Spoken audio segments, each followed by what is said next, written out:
Guys, mahuhulaan nyo ba guys kung ano ang ating lulutuin?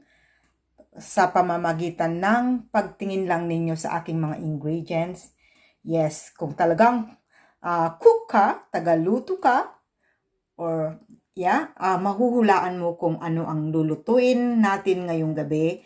Ito ay ang tinatawag na laing. Ayan.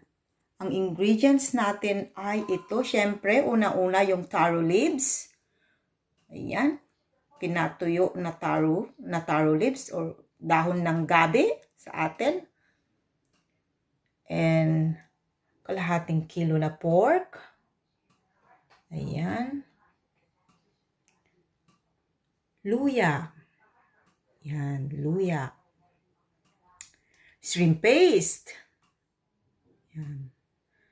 Ayan ang onions, garlic, at chili. Wow! Yan, manghang yan. Out of course, hindi magiging laing kung walang coconut milk. Ayan, nakalata nga lang.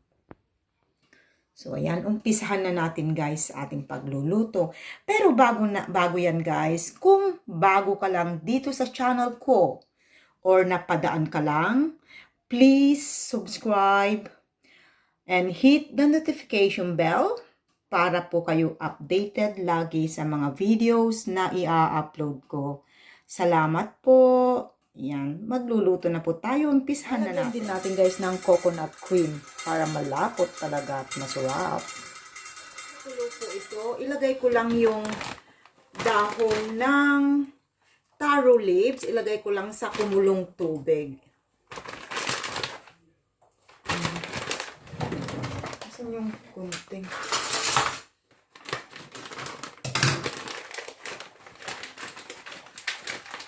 Okay, para lang siyang hugasan din.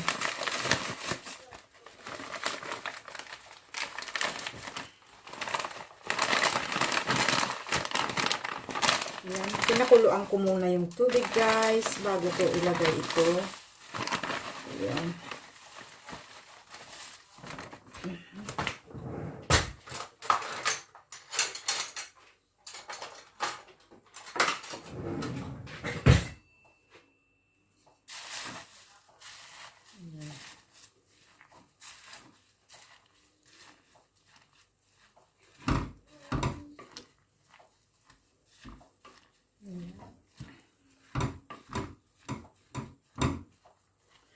Okay, so dito lang muna habang piniprepare ko, hinihiwa-hiwa ko yung mga ibang ingredients.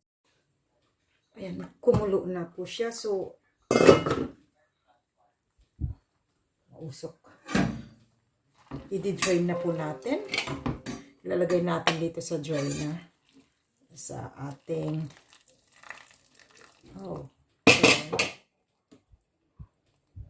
mausok.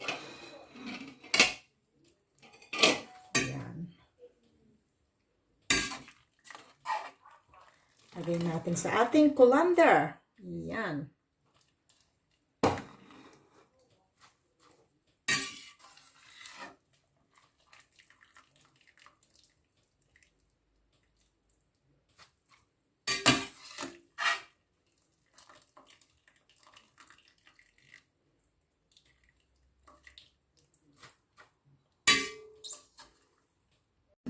Okay, hiwa-hiwain ko lang yung guys. Kasi minsan meron yung matigas. So, alisin ko. Hiwain.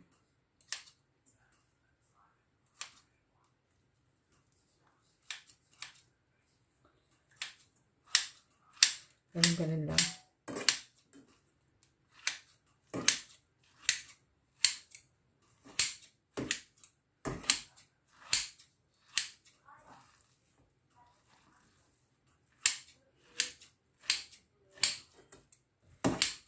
Pwede na.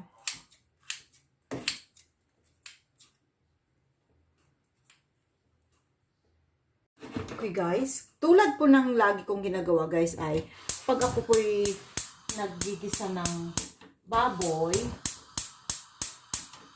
pinapakulo ko lang muna konti yung taba. Like parboil, sabi nga, pero iyan.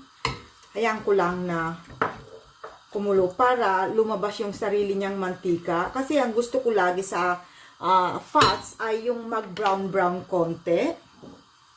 Ayan, so ipapakulo ko lang po siya, guys.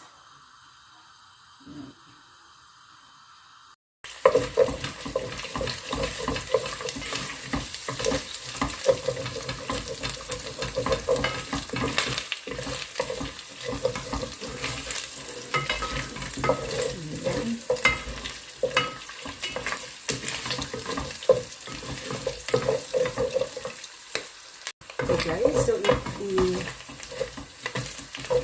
tabi lang konti at magbibisa na tayo ng yung luya muna. Yan. Bisa na natin ang luya. Wow, ang luya.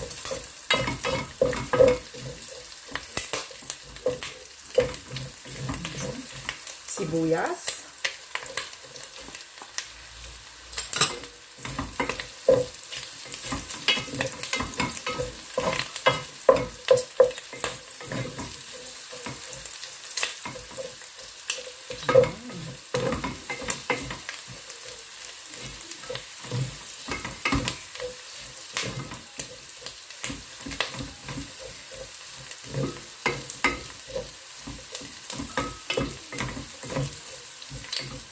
Bawang.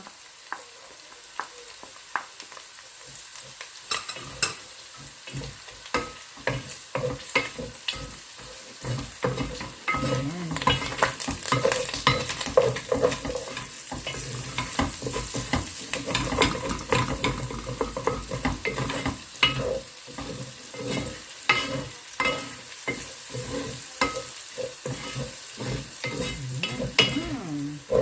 Bango.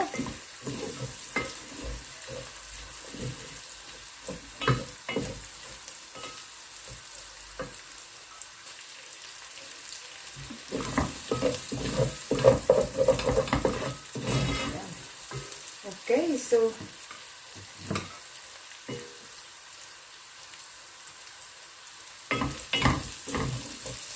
gawin natin yung sili. Sama na natin.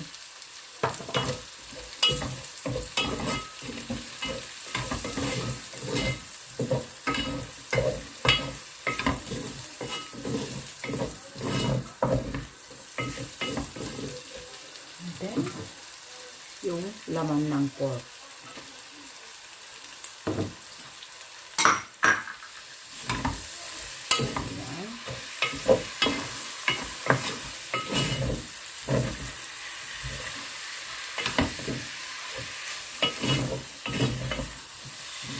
Okay, so iwanan muna natin na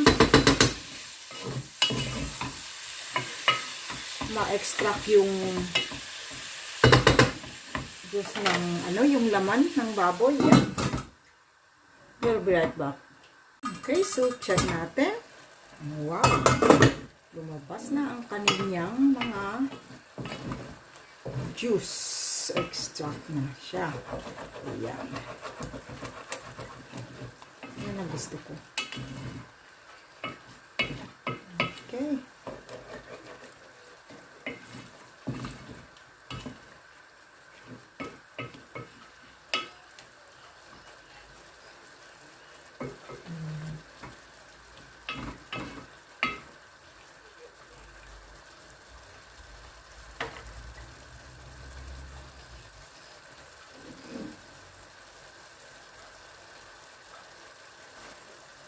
Okay.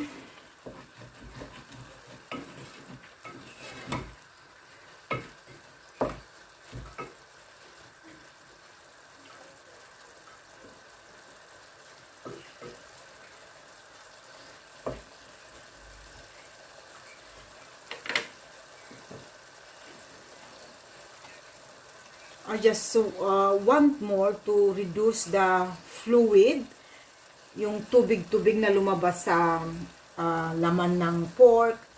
Gusto ko muna matuyo-tuyo konti bago ko ilagay yung shrimp paste.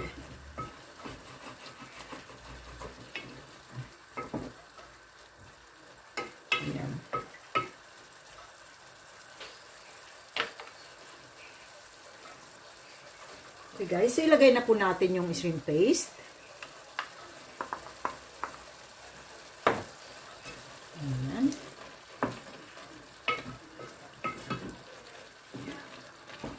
Ayan, haluin natin. Para even ang pagka-distribute ng shrimp paste.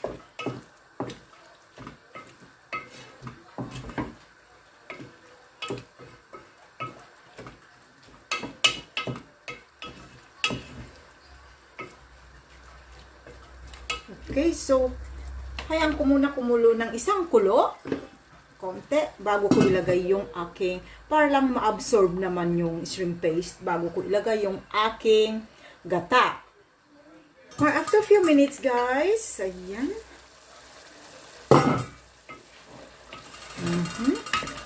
Nice.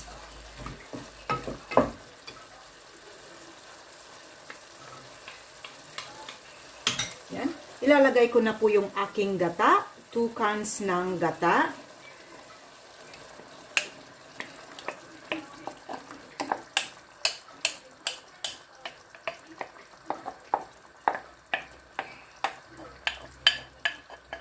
Ayan.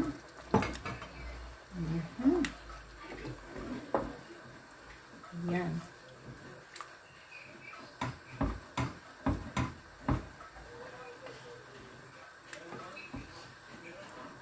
So, hayaan ko lang muna kung ulit kumulo. For about few minutes.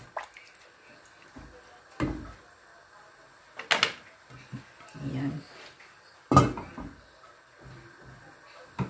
Balikan natin after few minutes. Okay. Ayan, kulong-kulo na. Pwede na natin ilagay yung taro leaves. Ayan.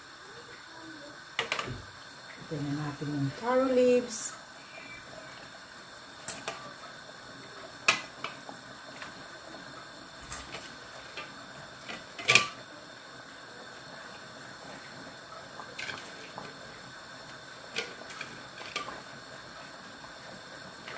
Ayan, so, i-push lang natin and then should be low fire. Ayan. Push lang natin ganyan. So, we will cook for about 15 minutes. Ayan. So, at this stage, ilalagay ko na yung aking coconut cream. Ayan. Para talagang malasa.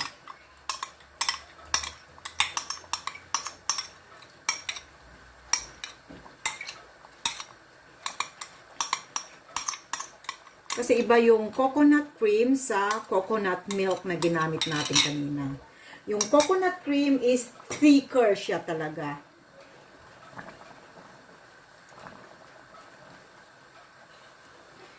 Okay.